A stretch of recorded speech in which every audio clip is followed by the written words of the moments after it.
Hello everyone, this is Erik, the Asian movie enthusiast. So I hit 1,000 subscribers fairly recently, so I wanted to do something in celebration, so we'll get to that in a minute. But I just wanted to let you know that I'm going to do a channel update video sometime next month in December, just kind of looking back over the past year or two and then looking forward to what I have planned for next year. So, thank you everybody for subscribing to the channel. I hope I've been at least somewhat helpful in some regard. And, there'll be more to come, of course. Now, in terms of the 1,000 subscribers special, I figured that I would just show a few Asian-related goodies that I have in my collections. So I got a few bottles of whiskey sitting over there that I'll just show you. I got a relatively small batch or stack of Asian music from various countries.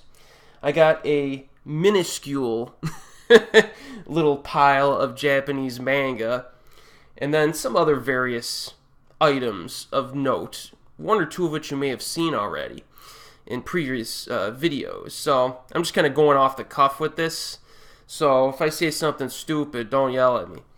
So we're going to start. Alright, we'll start. I got to go clockwise so I don't miss anything. So we're starting with some whiskey here. Now this is the Hibiki 17.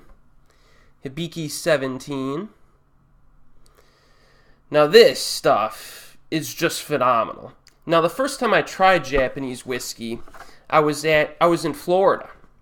And I had already traveled to Japan multiple times, and I had obviously been watching, Japanese movies for years. And I was at this little whiskey bar in Florida, and I looked at the whiskey menu, and I saw some Japanese whiskeys on their selection. And I was a little surprised, because I may have heard that Japan released whiskey, but I wasn't really familiar with it. And the bartender said it was fantastic. So I tried it in Florida, and I loved it. So when I got back home, I started trying some out. This one's one of the better ones that I've had. Really, all of the Japanese whiskeys that I've had have ranged from pretty good to awesome. So I haven't really had a bad Japanese whiskey yet. The problem with Japanese whiskey nowadays is that it's overly priced. It's just too expensive. I can't even buy a bottle of this anymore because it's just astronomical. You know what I mean? It's ridiculous. The prices have probably jumped like 100% due to high demand and low supply. Because remember, this is 17-year-old whiskey. So, they probably didn't know 20, 30 years ago that, the demand for Japanese whiskey would skyrocket and their supply wouldn't be enough. You know what I mean? So, it's just the way it is. But Hibiki 17. Let me look at my alcohol listing. I have a little Word doc where I put my little alcohol notes in it. So let's see what my notes say. So Hibiki 17 is sweet and rich with notes of mixed peels, raisin, custard, and plenty of oak. I classify this as more of a winter whiskey. It's a very cozy whiskey, I would say. So yeah, this stuff is really good. I got 3 bottles of this, and I'm just kind of milking it. I haven't opened a bottle of this in a few years, just because it's so expensive. So it's just like special occasion stuff.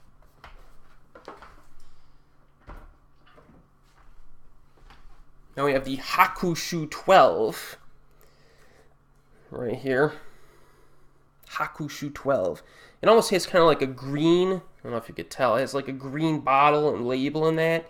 And I think that's on purpose because the tasting notes on this one I have is pear, lime, and green fruits. This is more of like a summer whiskey, in my opinion. This stuff's really good. You can get this. It's a little bit overpriced. It's really good stuff, but it's a little bit overpriced right now as compared to the Hibiki 17, which is just astronomical. So yeah, I like to go to this sometimes in the summer, but even now, like I haven't really bought much Japanese whiskey at all the past few years just because of the prices. But this is a very good one to try. If you're at like a whiskey bar and you want to splurge and get a glass of some Japanese stuff, this is a good one.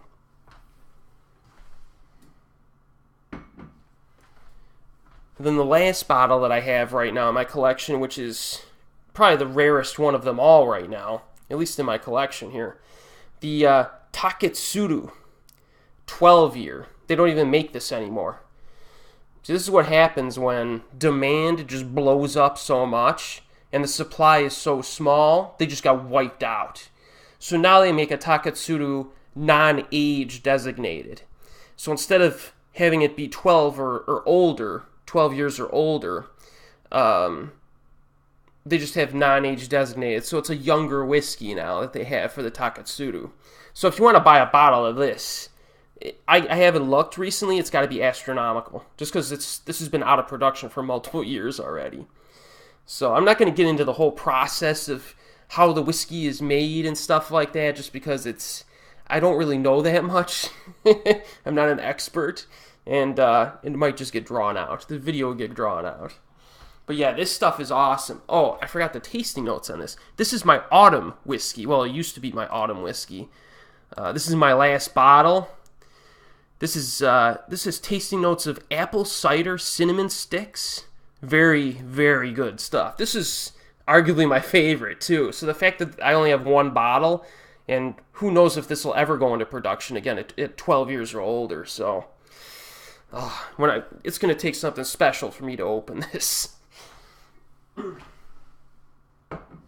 Now I have tried a bunch of other Asian whiskeys. I'll just run down a few of them here for you. There's a good brand. I have one open here. I was not going to show this because this is their weakest version, but there's Kavalan whiskey. Now this is from Taiwan. You probably didn't even know that Taiwan made whiskey, and neither did I until the past few years. But this stuff's really good. The brand is really good for the most part, and it's younger whiskeys, but I think they taste really good. This is probably their weakest one that I've had so far, the Sherry Oak. It's just real, like, in your face. It's not as nuanced as a lot of their other stuff. But I've had... Kavalans are really good, I think. I've had a port cask finish Kavalan, which was excellent. A Vino Barrique, which is excellent. So, most of the time, when you get a Kavalan whiskey, it's going to be really good. But the Sherry Oak one is just a little dodgy for me. So, yeah.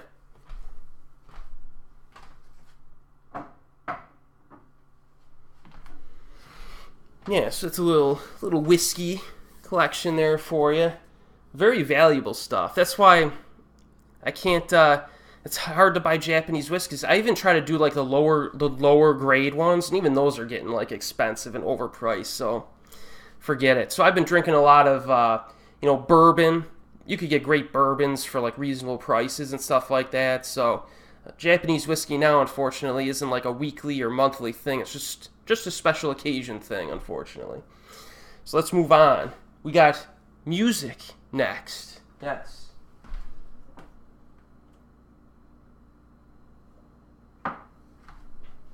Oh, before I start, I probably should give a little history on my music, I don't know, experiences. I have a moderate to below moderate knowledge of music. When I was a kid, growing up, mostly in the 80s, I listened to a lot of popular 80s stuff on the radio. Then into the 90s, I listened to quite a bit of stuff on the radio going into the 90s. Right around the mid-90s, mid to late 90s is when I started to kind of get annoyed with popular American music. Again, I have not listened to a lot of music, so my entire opinion is quite ignorant on these things, but I just got to tell you what I've experienced. So if you take like a Billboard chart, take like the top 100 from the 1980s, the whole decade, I'm going to like most of those songs. You take the top 10 or top 100, Billboard chart of the 90s, I'm going to like a lot less of them. You take it from the 2000s, I'm not going to like almost any of them. It's bad. Occasionally even nowadays, I'll fire up YouTube and I'll do like a playlist of like the top 100 radio songs, like pop songs of any particular year, and out of 100, I might like 5. Like, it's that bad. But again, I think I was pretty good with finding good music in the 80s and even, back in the 70s before I was alive. It was pretty easy, I think, to find good stuff. But nowadays, it seems like you got to look for it. You know what I mean? At least in America, you got to kind of look for it. So in the mid-90s is when I started getting into this kind of weird stuff because I can't listen to the radio anymore, at least for pop music, So I started dabbling into some weird stuff. I became a big fan of Delirium. My favorite album, I think, still of all time is Karma by Delirium. It was released in the mid-90s. I'll leave some links in the description box below when we go through some of this music stuff. Maybe I'll list out some stuff, the artist names, and maybe give you some links to follow. But yeah, Delirium is phenomenal, man. In the 90s, going back to the 80s, and even the early 2000s, they were my favorite band. Very weird music, though. They have, it's a mix of instrumental, like Gregorian chanting, and pop. And it's almost like, it reminds me kind of a version of classical music in the sense that there's tons of layers of different instruments and stuff. It's just awesome. So check out Karma. It's a weird album that you'll have to listen to multiple times before it grows on you, but it's fantastic. Now, the lead singer, or the singer who contributed the most to Delirium during the early 90s and mid-90s was a girl by the name of Christy Thirsk. And she's probably my favorite singer of all time. She doesn't release a whole lot of music. She was in a Canadian band called the Rose Chronicles in the mid-90s. So they broke up after a few albums. And after that, she's just been doing, like, side gigs. So my guess is that she has another job entirely, like a normal job. And she'll come out with songs once in a while. But she's my favorite. She's just awesome. I was a big fan of Sarah McLachlan, actually, back in the early 90s, before she just got lazy and started writing crap all the time. Fumbling Towards Ecstasy is one of my favorite albums. I dabbled into some techno stuff. I like, 70s rock.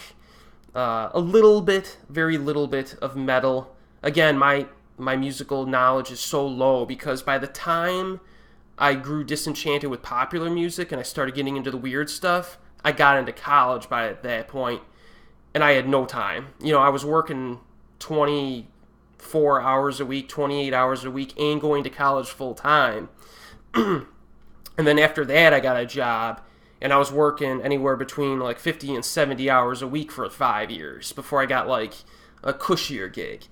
So I had no time anymore for music, and I still don't because movies have been my main hobby for 10 years, so I'm totally out of the loop. So that's my history, you know what I mean? But I started dabbling into Asian music after I started watching some movies.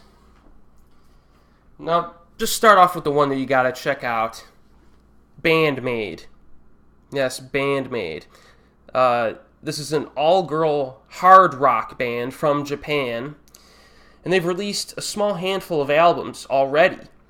And I would say that their first album isn't even available on CD because it was a lighter rock album. I think it was called Made in Japan. And it was a very good album, but you have to get it on iTunes. It's like the only place you can get it. You'd have to download it off of iTunes. But they kind of phased that out because their second album, I think it was this one, New Beginning, was the one where they kicked into like the hard rock type vibe, and this is like the really good stuff. It's phenomenal. These girls are so good. They're not even capable of making like a bad song. They're that good.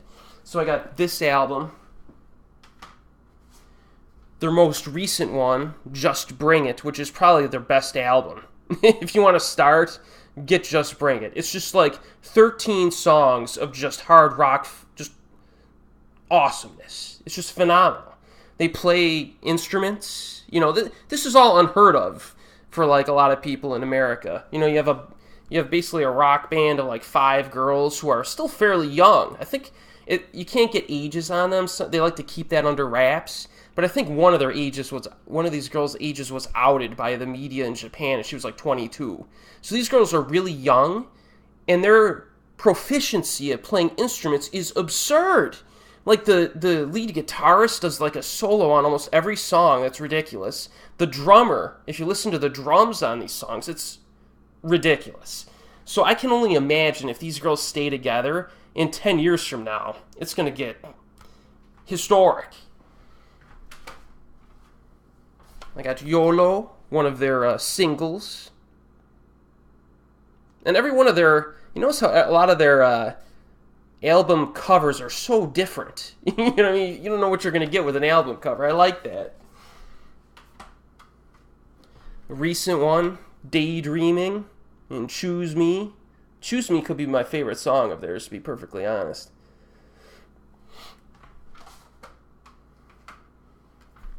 And then BAND-MAID. I think this was their third album. So yeah, these girls are fantastic. They're already in my top 5 favorite bands of all time. If they make, let's say they make 5, let's just say they stick together for a decade and make 5 more albums, and if those 5 albums are as good as like their previous like handful, they got a shot at being like my favorite band of all time. They're unreal. Now, a Japanese band again, that some people consider to be a guilty pleasure. You got Baby Metal. Now, I just happened to discover them and BAND-MAID, a few years ago when I was going through YouTube, and I was doing like a yearly, like once or twice a year, I just go through YouTube and search for music. And in addition to American music, which is pretty painful at times, I search Japanese music and Korean music, which is also pretty painful at times. But you can find some gems just going through YouTube. And I saw Karate, their song, and I was like, this is amazing stuff. I mean, it's just a great song. So I got their albums, and it's very odd. You know, it's a very odd combination of sounds. You basically got a backing band here that's a metal band. And then, you know, the 3 young Japanese girls doing J-pop dances and lyrics and stuff and singing. So it's kind of an odd juxtaposition, but I really think it works.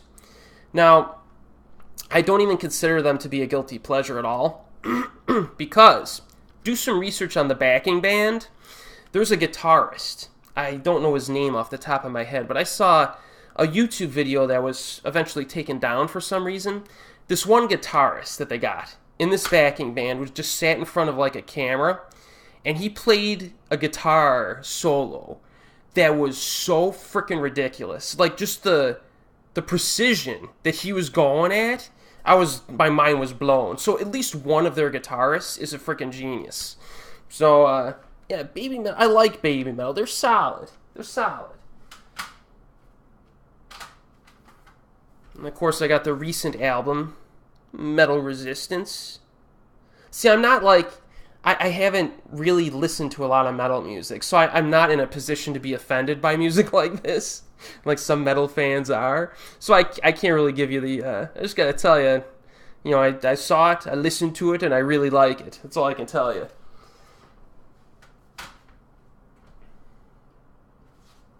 Alright, I'm going to China now. Now this is one that you people probably never heard of. Sa Ding Ding. Now, Sa Ding Ding is from China. Some people have compared her to Bjork a little bit.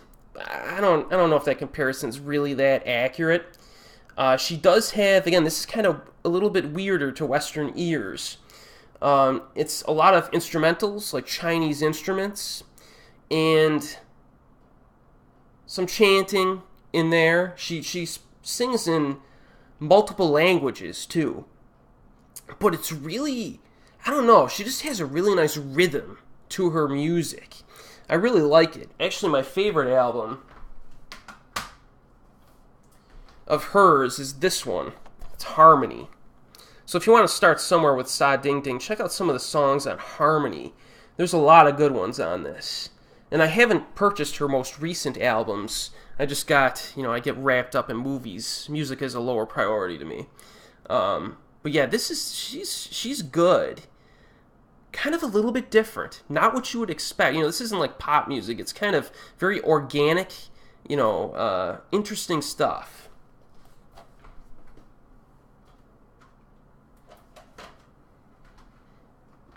Alright, it's time for a crowd pleaser here. I have no idea how long this video is going to go, so grab a cup of coffee, grab a drink. It might be a little while. Now this lady is another no-nonsense artist, Vanessa Mae. Now, I've been a fan of hers for almost 20 years now. Man, has it been 20? No, maybe it's close to 20 years. First time I heard about her was a girl I was working with when I was in college. Told me to, she recorded like a tape for me. And of her favorite Vanessa Mae songs. She was a huge fan, and this lady can do it. If you're familiar with, this is almost, I classify this as violent techno music, which again is somewhat insulting to certain classical purists. But her stuff's good, man. It's so good. And she can play. I think she holds like world records or something for like the youngest violinist to record so-and-so violin, whatever, you know what I mean? Like, she was like a prodigy. She hasn't released much of anything in a decade, though. She's doing other stuff, which kind of annoys me. But, and she was actually listed as as the richest entertainer under 30 years of age at one point, like 10 years ago or 12 years ago. So she is hugely popular in Europe and in Asia, actually. I think she's of Singaporean and Thai descent. Let me take a look here. She's a Singaporean mother and a Thai father. And then she was adopted by a British father and moved to London. So, yeah, this violin music is just, like, totally entertaining stuff. It gets quirky at times, it gets odd at times, and she does some classical stuff, too. I'll just show you all like this one, the original Four Seasons and Devil's Trill Sonata. She plays some of these, not entirely straight up, but close to straight up, I think. Well, I'm not that familiar with classical music either. So again, I can't be offended by music like this. But, yeah, there's some really good stuff. The best of Vanessa Mae. You could basically get any album, and you're probably going to like it. The Violin Player, one of her earlier ones. Storm.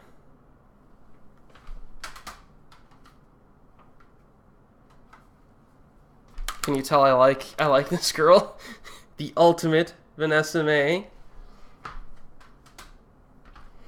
And then Choreography. Now, if you're familiar with, since Vanessa Mae hasn't been doing anything for like over a decade, I researched to see if there's any more violinists that do crazy violin music, and there's a girl named Lindsay Sterling from recent years who has made like the type of music that this lady made like 20 years ago. And so I've been a fan of her over recent years. But yeah, you got to check out Vanessa Mae at some point. She's very talented. If you like quirky, high-paced, fast-paced violin music,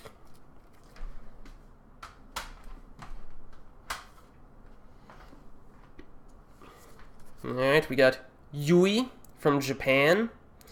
This is light rock music, really, I would classify this as. It's a good album. This is Can't Buy Me Love, Can't Buy My Love. Now, the reason I got onto this girl is that I saw a movie called Midnight Sun, which is an excellent Japanese kind of drama romance. The US is remaking it, and they dumped it into January of 2018 for its release, which means that it will probably be terrible.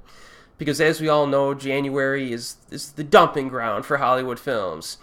Yeah, as Red Letter Media likes to say, F you, it's January. So, in any case, I'm going to do a review of Midnight Sun in January, in conjunction with the US release of the remake. But this girl starred in the movie, and this was kind of like her breaking, I guess, her introduction to Japanese audiences, because she was the star of the movie and she sang her own music in the movie. And when I heard her sing, I was like, wow, this girl's actually pretty good. So I bought her album and I was happy with it. She's released multiple albums since then, but again, movies are my priority, man. You know what I mean? I just haven't. I gotta buy more of her stuff, though. This is good light rock music. Now, in terms of pop, you know what I mean? I have a few odd ones here. Namie Amuro. This girl's a bit. She gets a bit seductive at times, as you can say. This is the queen of hip hop. There's some good songs on this. I think I heard. What did I hear on YouTube? Wawa or something? Yeah, that was the one. She's got some pretty good stuff on this. It's pretty mainstream dancey pop. I don't have many albums of that though. I don't really feel the need to buy a lot of that type of music. But I don't know. There's some catchy beats on this one. So Namie Amuro, I like some of her stuff.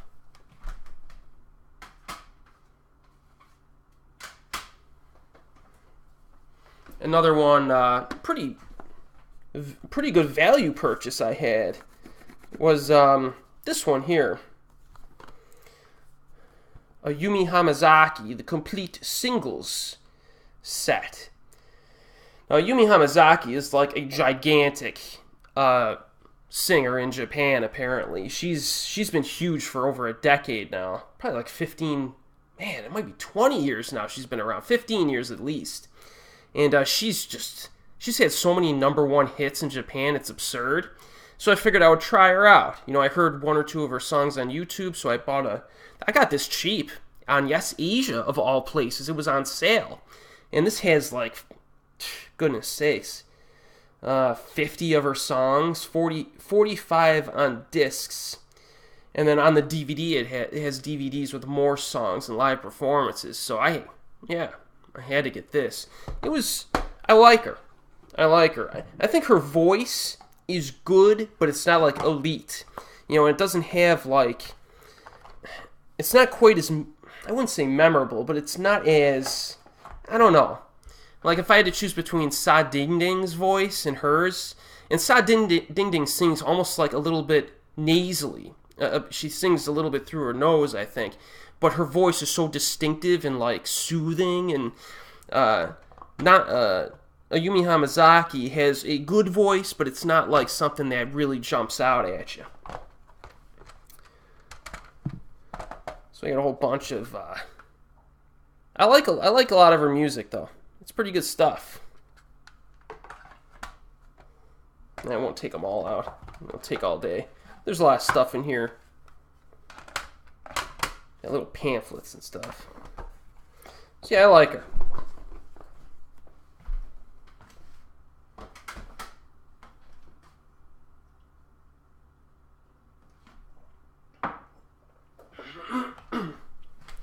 All right, so let's get the last, the biggest embarrassing item in my entire collection out of the way. I've already kind of talked about this, and it's time to show you. Yeah, the twins from the Canto Pop music band. I got into some of their music after I watched The Twins Effect at some point during the mid-2000s, and I've talked about this. I forgot when I talked about this. Maybe in my Asian horror playlist. Or no. Maybe, yeah, my Asian horror, or my DVD collection. That's what I talked about it. And, yeah, you have these two girls, and their music is incredibly cheesy. Really cheesy stuff. I don't really believe in guilty pleasures. Like, Baby Metal ain't a guilty pleasure. That's quality frickin' music. This, it's a guilty pleasure. But I got, like, a small handful of their CDs in here. I won't open it up or anything, but yeah, I don't know. I haven't listened to their stuff in years though. I'm gonna fire it up this holiday season. It's gonna be a little Twins party action here. Now I gotta mention it because it's kind of obvious to anybody who's remotely in tune with Hong Kong cinema. But Jillian here, a little bit of a controversy. I think in 2007 or 2008, she was fooling around with Edison Chen, a popular, pop star actor, and some of the photos got leaked and it basically destroyed their careers. Now, she's still acting. She's getting back into it. She's been acting for like the last 5 years after taking a few-year break. But she hasn't really gotten back up to that level of popularity again. I don't know if she ever will. Another really good actress that was affected by that was Cecilia Chung, who was dating Nicholas Che at the time, or married to him. So yeah, it was a bad situation. I remember when that happened. It was crazy.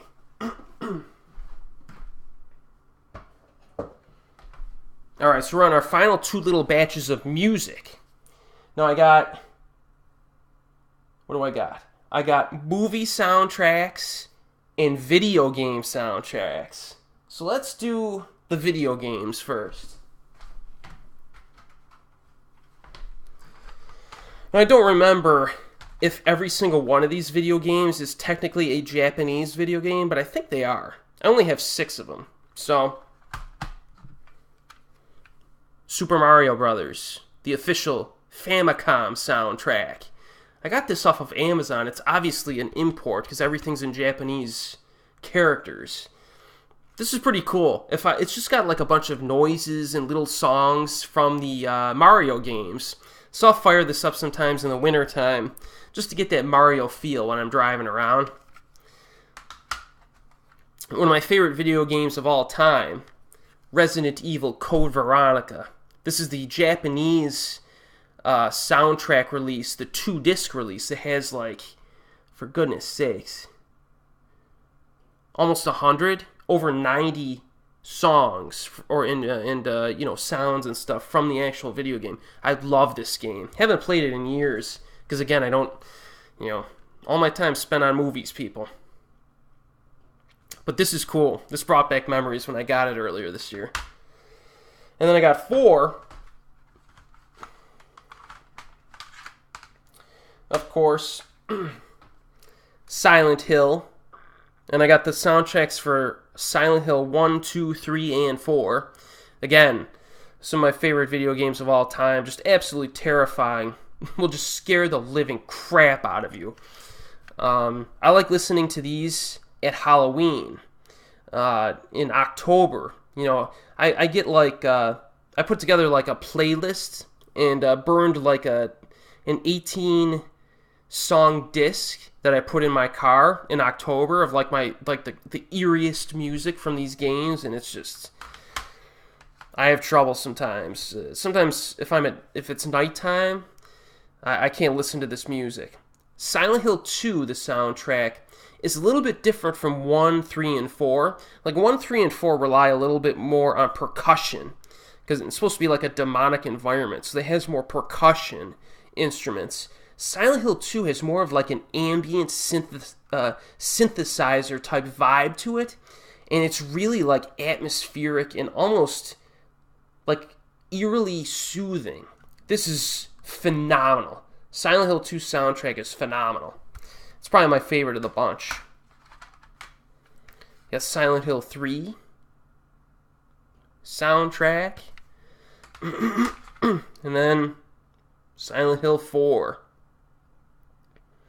So yes, I've bought most of these in the past year and a half. So I'm kind of accumulating video game soundtracks. Kind of odd, isn't it? But it kind of brings back memories. If I don't have time to play the games, I could listen to the soundtracks.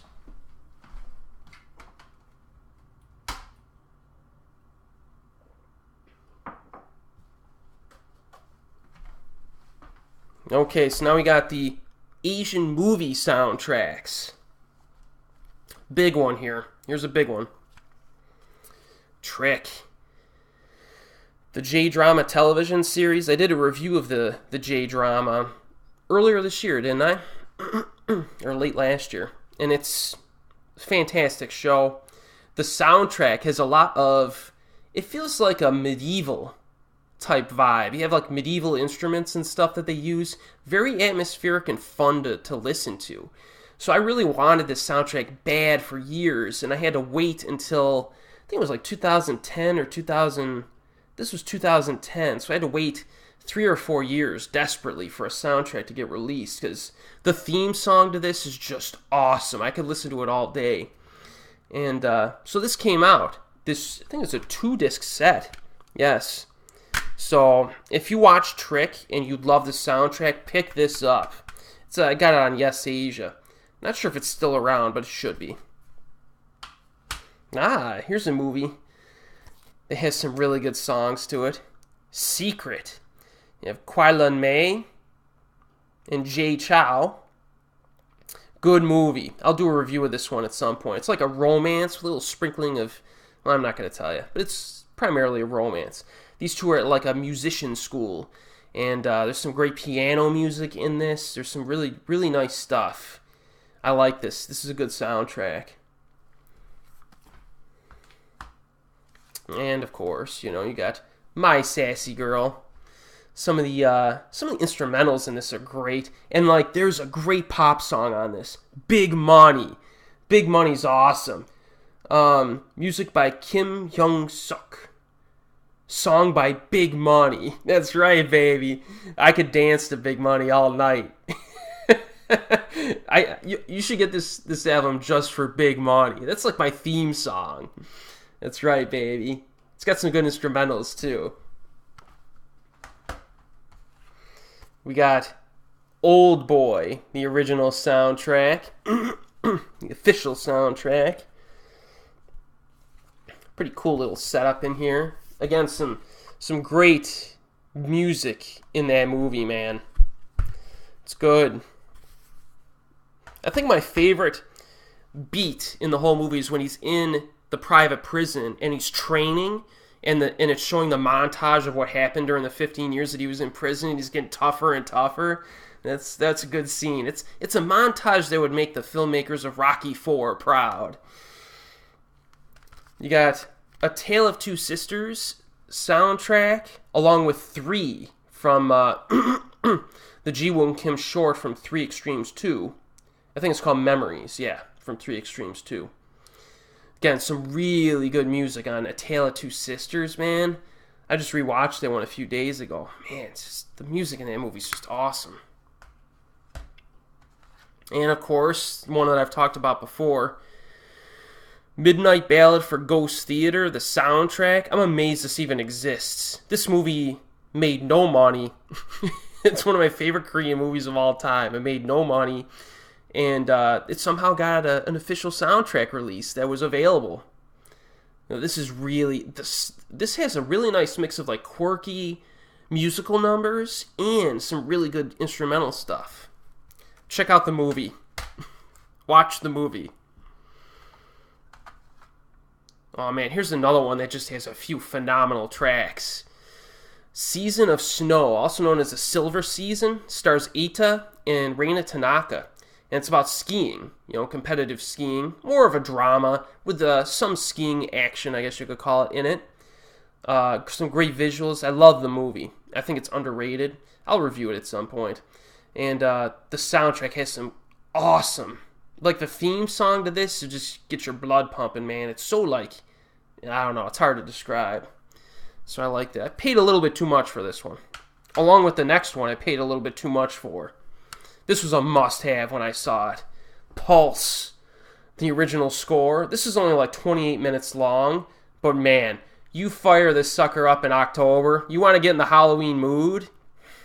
I really like this because it has like a scary vibe to it, but it also has a number of sad songs, like depressing, sad songs in it, which makes sense since this is probably the most depressing movie ever made. So yeah, this is good stuff. Oh man, I forgot the English name to this. Ah, darn it. Man, now I gotta look it up.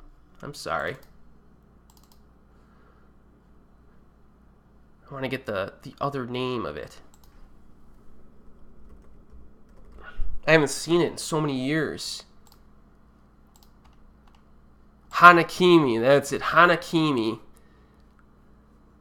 From 2007, a Japanese television series. I got the official soundtrack. It's got some good songs in this too. This was a fun series. I think it's about, I haven't seen it in so long. It's about a girl who goes to a school intentionally. She transfers there to help a guy get out of like a slump, like a mental slump. And it's really fun, this show. It's good stuff. And finally, the final soundtrack, one of the most underrated and underappreciated romantic comedies of all time, Choi Hark's All About Women. Yes, All About Women. You got, hold on here. If you want an intro to two excellent, well, actually three excellent actors, you got Kavalan May, you got Zo Shun and Kitty Zhang. This movie's so much fun. I gotta rewatch it. I haven't watched it in at least a year and a half, 2 years. This movie's so much fun. A little silly, especially near the beginning, but it finds its stride, and there's a lot of funny stuff in this. So those are my movie soundtracks that I have. Not too many. I think that's it for the music. Now let's tackle the incredibly puny and pathetic manga collection.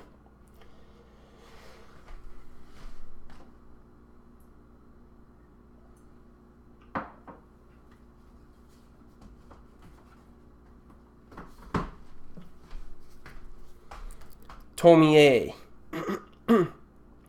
This just came out. I think late last year, this specific edition. They've released and re-released the Tomie manga like 3 times. There was like an original one that I don't have that apparently wasn't the best quality release. Then there was the Museum of Terror editions, which I do have, which are better releases. And then they came out with this, and I feel like I had to get it because it's a hardcover. It's easier to take out and about. And it's got everything Tomie in it. So yeah, Tomie, the manga is really interesting. I haven't read all of it yet, but yeah, it's about the girl who cannot die. You kill her, she comes back. She drives people crazy. If you've seen any of the movies, you'll know what it's about. Some of the movies I actually quite liked, unbelievably. The manga's good too, though.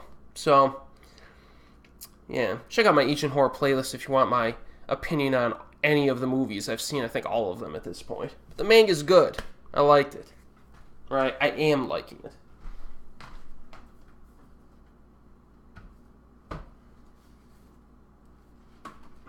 it. Again, Junji Ito. Yo. I just bought this. This just came in the mail the other week. Have yet to start it. Looks like a lot of fun. I think they came out with an animated film. Yo. Like 4 or 5 years ago, maybe? It was okay. But I'm assuming that the manga is going to be way better. Check this out. Yeah. I look forward to reading this. But I like to read one thing at a time.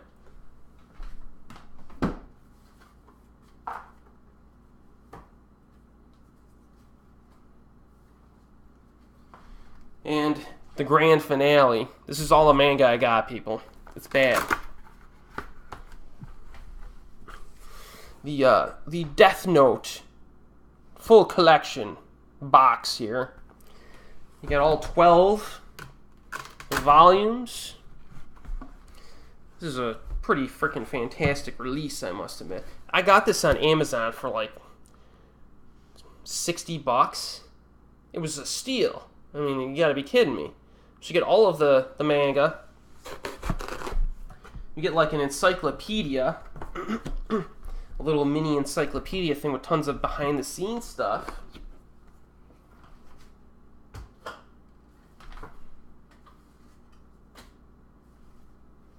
And you get all of the rules in the Death Note. So I have not read the entire manga yet, believe it or not. I have not. But I am waiting. What I'm going to do is I'm going to finish Tomie, and then I'm going to rewatch the Death Note films and anime again to refresh my memory, and then I'm going to go backwards and go right to the manga last. So that's my game plan. I'm very excited. It's like my winter Wonderland project. I've already done a review of all of the Death Note, the anime and the films. It's on my channel. There's like a 20-minute review of it, of all that stuff. So check that out if you're interested in my thoughts. I'll tell you what I think of the manga after I'm done. That's my puny manga collection. That's all you're getting. That's all I got. I never really read manga for a while, and like everything else, I usually start with horror. You know what I mean? So after a while, I was like, you know what? I want to start reading some stuff that was the basis for some of the horror movies that I like. So I'm starting, I'm accumulating over time. I'm doing the same with my anime. I'm trying to build up my anime collection a little bit more, and I'm going to do the same probably for the manga, but it's gonna take a while. All right. I showed you one of these, and these are my knives. I think when I did my Blade of the Immortal review, the Mike film, I showed you the knives I got while I was in Japan on vacation. I had them make, well, they already had it made. I just picked it out of the lineup. I wanted to use some Japanese knives for cooking. So, there's this one here. It's Damascus steel. And you get the name of the guy who, I guess, forged it or whatever there. And then you got my last name in Japanese characters on the other side. So this thing, we tried this sucker out for a birthday party.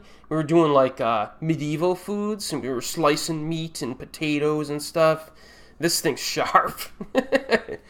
This thing is freaking sharp. This is a good knife. Everyone I've shown it to, there's like well, in my opinion, he's a world-class chef. Not too far from me. His food is just unbelievable. And I brought this into him, and he looked at it, and he's like, "This is a good knife." So, I believe it is. I only use this for like special occasions. You break it out when the family's around. We're doing like a cooking extravaganza. Then I got another knife that you have not yet seen on this channel. A much smaller one, because you need a smaller knife as well.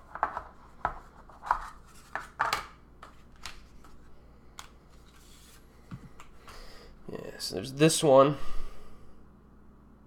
We used this one as well for the birthday party, and it worked fantastically. So yes, this is pretty cool stuff. I'm kind of glad. First few times I was in Japan, I had no desire to buy anything. I'm not really a souvenir guy, but I'm starting to catch the bug a little bit. I just felt like I just had to have a really good Japanese knife, or a few of them. You know what I mean? Because they're practically useful too. Next time I go, I might get another one. We'll see.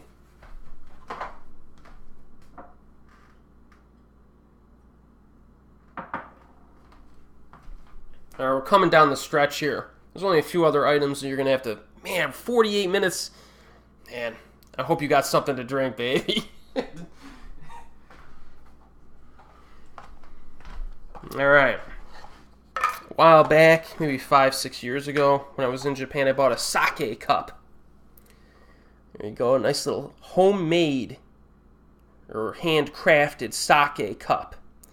It's pretty cool. I use this. I don't drink sake that much. That's something I want to do. That's one of my New Year's resolutions for 2018, is to drink more sake. Because I have a really nice wine distributor right around the corner from my house. And they have like an 8-foot or 12-foot section just of sake, some of which looks pretty good. So I need to drink more sake, explore more sake. Definitely. There's no reason not to. I freaking love it. You know what I mean?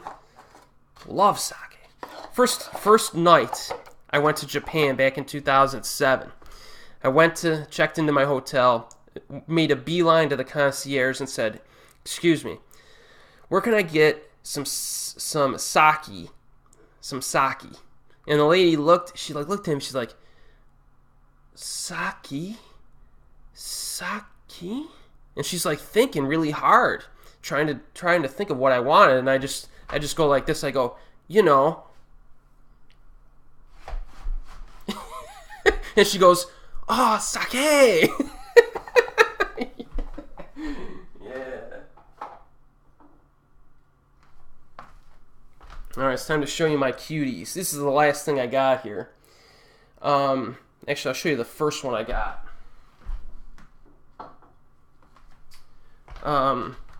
In Japan, you know, I'll go into shops and stuff, and I almost never buy anything. But what I like to do when I'm in Japan is I like to go to the department stores. I like to look around, because they got some cool stuff. I went to one department store, and they had, like, German cuckoo clocks that were, like, thousands of dollars a piece. And they were I just like looking at stuff like that. You know, I don't even have to buy it. But eventually I broke down, and this is one of the first things I actually bought when I was in Japan, because it looked really sharp. I was kind of impressed by it. And this is, I think this is called a Kokeshi doll. And this looks really sharp. It's handcrafted out of wood and painted. And yeah, so I bought this, and I'm like, wow, that just looks really nice. You know what I mean? Some of the Kokeshi dolls you'll see just look kind of, I mean, they're all handcrafted. Well, at least the places I go, they were, I think.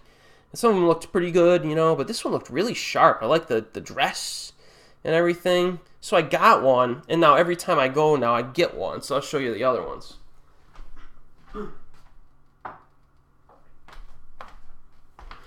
These are the girls that protect my whiskey. So they're around my whiskey bottles as decoration. You have this little cutie here. Really nice. I don't know. These are really nice little... I think they look nice.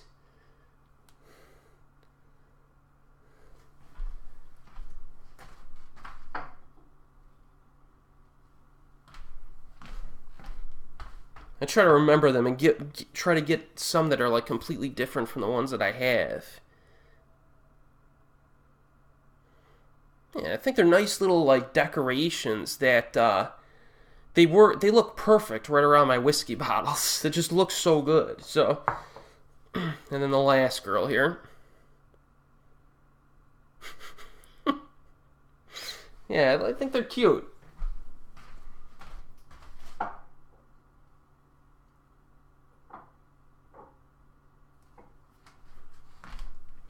So those were the Kokeshi dolls that I bought while I was in Japan. Now this one, I don't know where this came from. I'm dead serious. I don't know where this came from. It must have been my father's. He passed away like, man, 3 years ago now. But I found this. But he wasn't somebody that would typically collect stuff like this. You know what I mean? I don't know if maybe somebody gave it to him, maybe at a party or something like that, or for his birthday at some point. But I don't know where this came from. So the other girls got to protect me, just in case I get caught in a Ringu or Juon scenario where there's a spirit. I'm not even going to talk about it.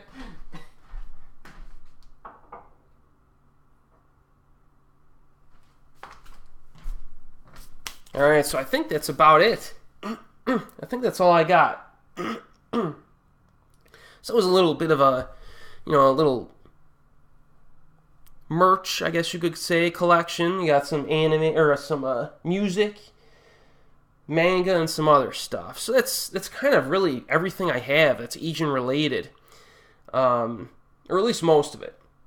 So, again, thanks for the subscribers, and I hope you got a little bit of a taste for some of my other interests, Asian-related interests from this video. And we'll, when I get to, 2,000 subscribers, I'll do something else.